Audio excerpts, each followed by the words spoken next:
ICC কোনোভাবেই তার পুরনো রূপ থেকে বেরিয়ে আসতে পারছে না। ঘুরে ফিরে ক্রিকেটের সর্বোচ্চ নিয়ন্ত্রক সংস্থাকে ভারতের পকেটেই ঢুকতে হচ্ছে। ভারতের অযৌক্তিক কাজকেও যৌক্তিক বানানোর মহাভার কাঁধে নিয়ে বসে আছে মহান আইসিসি। এবারও আইসিসি হাজির ভারতের পোষা পাখি হয়ে। দিল্লির বয়ানি তারা কুটকুট করে বলছে, এর বাইরে আসতে পারছে না কিছুতেই।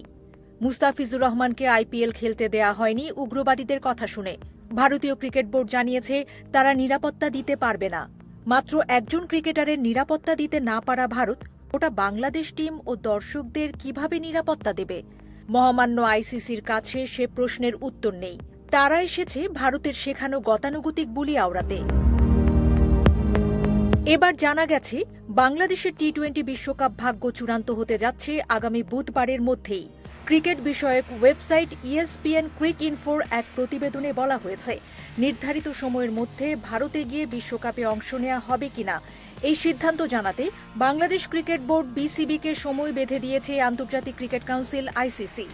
শেষ পর্যন্ত বাংলাদেশ অংশ না নিলে বিকল্প হিসেবে স্কটল্যান্ডকে সুযোগ দেওয়ার কথাও জানানো হয়েছে।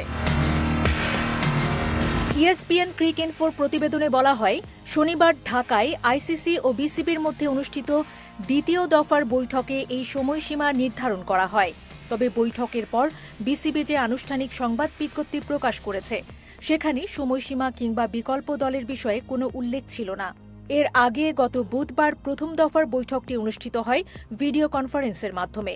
এরপর পরিস্থিতির গুরুত্ব বিবেচনায় শনিবার আইসিসির এক প্রতিনিধি সরাসরি ঢাকায় এসে বিসিবির সঙ্গে বৈঠক করেন। একই সঙ্গে অনলাইনে যুক্ত ছিলেন আইসিসির আরেক প্রতিনিধি।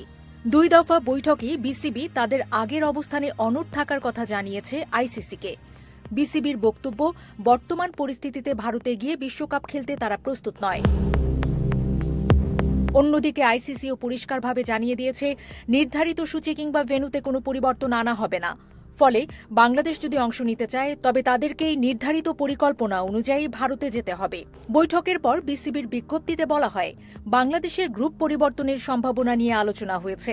তবে ESPN ক্রিকইনফোর তথ্যানুযায়ী এই প্রস্তাবটি এসেছে বিসিবির পক্ষ থেকেই। প্রস্তাবে বলা হয়, সি গ্রুপে থাকা বাংলাদেশের সঙ্গে বি গ্রুপে থাকা আয়ারল্যান্ডের গ্রুপ অদলবদল করা যেতে পারে, কিন্তু আইসিসি সেই প্রস্তাবে রাজি হয়নি। বিসিবির বিজ্ঞপ্তিতে আইসিসির এই অনাগ্রহের বিষয়টি উল্লেখ করা হয়নি। এদিকে আইসিসির নিয়োগ করা একটি স্বাধীন নিরাপত্তা সংস্থা বিশ্বকাপে অংশ নেয়া 20টি দলের কাছে একটি নিরাপত্তা প্রতিবেদন পাঠিয়েছে। সেখানে ভারতে সামগ্রিক ঝুঁকির মাত্রা মাঝারি থেকে উঁচু বলে উল্লেখ করা হলেও কোনো নির্দিষ্ট দল কিংবা ব্যক্তির প্রতি সরাসরি হুমকির কথা বলা হয়নি। আগের বৈঠকের মতো শনিবারের বৈঠকেও আইসিসি বাংলাদেশকে আশ্বস্ত করেছে যে ভারতে তাদের জন্য কোনো নির্দিষ্ট নিরাপত্তা ঝুঁকি নেই। ESPN ক্রিকইনফো জানায়, বৈঠকের আলোচনা সম্পর্কে অবগত একাধিক সূত্রের বরাতে বলা হয়েছে, আইসিসি এখন বিসিবির চূড়ান্ত সিদ্ধান্তের অপেক্ষায় রয়েছে।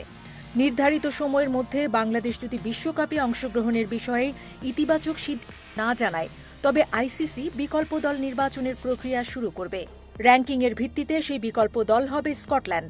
অর্থাৎ বাংলাদেশ বিশ্বকাপ থেকে সরে দাঁড়ালে স্কটল্যান্ডই পাবে মূল পর্বে খেলার সুযোগ। আইসিসির এমন আচরণ আসলে ভারতের পোষা প্রাণীর মতো। নিরাপত্তা নিশ্চিত করতে না পারা একটি দেশে পুরো টিমকে তারা বিপদে ফেলতে দ্বিধা করছে না।